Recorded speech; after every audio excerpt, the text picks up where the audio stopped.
জমিতে লবণাক্ততার কারণে পিছিয়ে পড়া গ্রাম এখন সবজি গ্রাম নামে পরিচিত। এটি বরগুনার তালতলী উপজেলার বড়বগী ইউনিয়নের সওদাগর পাড়ায় অবস্থিত। কৃষকরা ধান চাষে লোকসান হওয়া এক যুগ আগে থেকে সবজি চাষে নেমেছেন। এখন তাদের অনেকেই হয়ে উঠেছেন স্বাবলম্বী। একসময় শুধুই ধান নির্ভর ছিল বরগুনার তালতলী উপজেলার বড়বগী ইউনিয়নের সওদাগর পাড়া, কিন্তু জমিতে লবণাক্ততা বেড়ে যাওয়ায় ধান চাষে উৎপাদন কম হওয়ায় ক্ষতির মুখে পড়েন কৃষকেরা।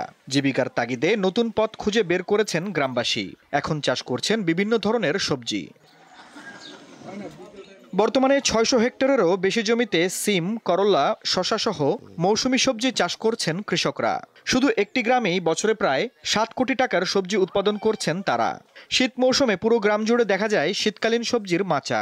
প্রতিদিন সবজি তোলার প্রয়োজন হওয়ায় নতুন কর্মসংস্থানের সুযোগ তৈরি হয়েছে।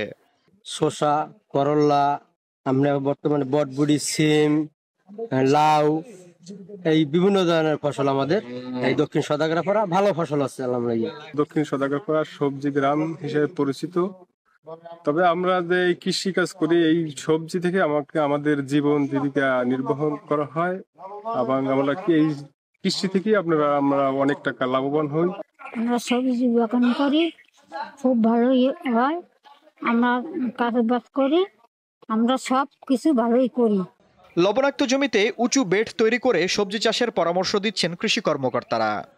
আধুনিক চাষাবাদ পদ্ধতি সম্পর্কে এবং জৈবিক পদ্ধতিতে পোকামাকড় দমন, যেন কীটনাশক কম ব্যবহারের স্বার্থে বিভিন্ন ধরনের ফেরোমন ট্র্যাপ সহ জৈব বালাইনাশক ব্যবহারের জন্য আমরা তাদের পরামর্শ দিচ্ছি।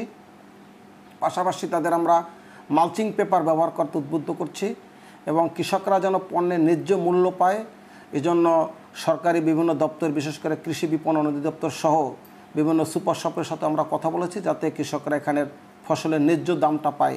তিনি জানান, সওদাগর পাড়ার কৃষকদের মতো পরিশ্রম আর সঠিক দিক নির্দেশনা বদলে দিতে পারে যে কোনো গ্রামের অর্থনীতি। আফরিদ হাসান, দীপ্ত বার্তা কক্ষ।